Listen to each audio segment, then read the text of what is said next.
Assalamu alaikum. My name is Sania Rafiq. I am here to teach you chemistry. 9th chemistry chapter number 1 का जो topic आज हम discuss करने जा रहे हैं वो है types of chemical formula. Chemical formula की कितनी टाइप्स हैं? तो यहाँ पे केमिकल फार्मूला की 2 टाइप्स हैं, मोलेकुलर फार्मूला और एम्पिरिकल फार्मूला। जैसे यहाँ पे हम एग्जांपल लेते हैं क्लास की।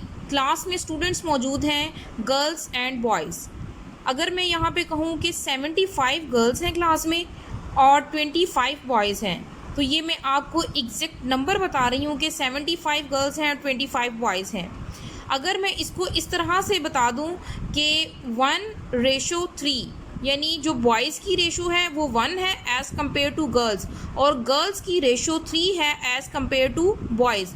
अगर मैं बताऊं कि वो 3:1 के लिहाज से उनकी अमाउंट है तो भी वो गलत नहीं होगा। तो इस कॉन्सेप्ट के थ्रू हम इजीली मोलेकुलर फार्मूला और एम्पिरिकल फार्मूला को अंडरस्टैंड कर सकते हैं।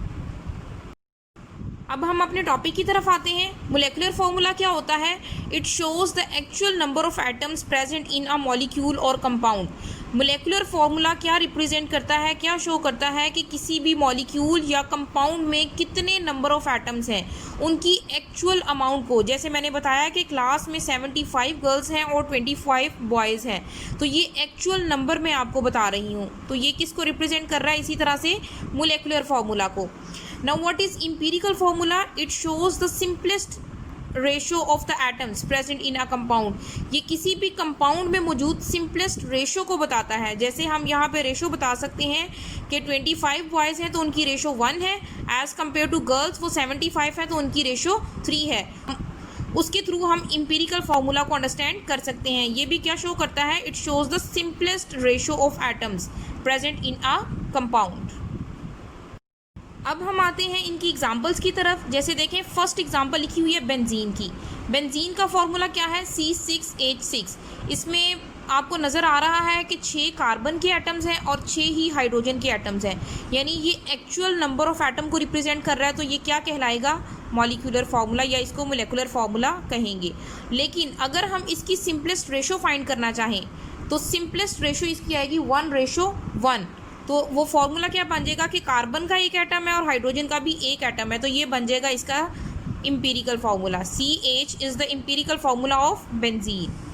Now second example is glucose. Glucose का फार्मूला क्या है? C6H12O6।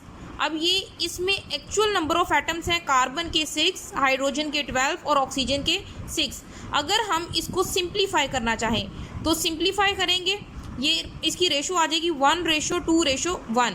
6 है तो इसको हम 2 के टेबल से डिवाइड करेंगे। 2 3 द 6, 2 6 द 12 और 2 3 द 6। अब इसको और सिंप्लीफाई करेंगे 3 के टेबल पे, 3 1 द 3, 3 2 द 6 और 3 1 द 3। इसका मतलब है कि अगर कार्बन का एक एटम, हाइड्रोजन के 2 एटम और ऑक्सीजन का एक एटम हो तो ये इसका एम्पिरिकल फार्मूला बन जाएगा CH2O।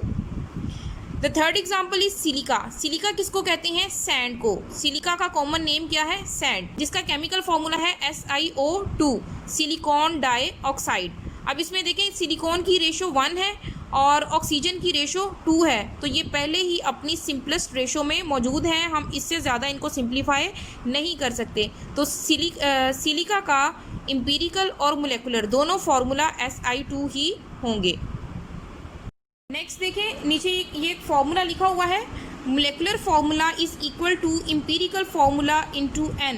यानी अगर हमने मोलेकुलर फार्मूला किसी भी सब्सटेंस का फाइंड करना है, किसी भी कंपाउंड का फाइंड करना है, तो उसके लिए हमें एम्पिरिकल फार्मूला पता होना चाहिए। और उसके साथ जो n है ये नेचुरल नंबर को शो करता है। जितनी n की वैल्यू रखेंगे उसी लिहाज से हमारे पास मोलेकुलर फार्मूला आ जाएगा। जैसे हम एग्जांपल लेते हैं ग्लूकोज की। इसका एम्पिरिकल फार्मूला हमने ऊपर पढ़ा है CH2O। अब CH2O अगर हम यहाँ पे n की वैल्यू 6 कंसिडर कर लें तो यहाँ पे क्या आएगा? 6 1 द 6, 6 2 द 12 एंड 6 1 द 6। तो ये हमारे पास मोलेकुलर फार्मूला आ जाएगा ग्लूकोज का। This is all about the molecular formula and empirical formula. Thank you very much. अल्लाह हाफिज़।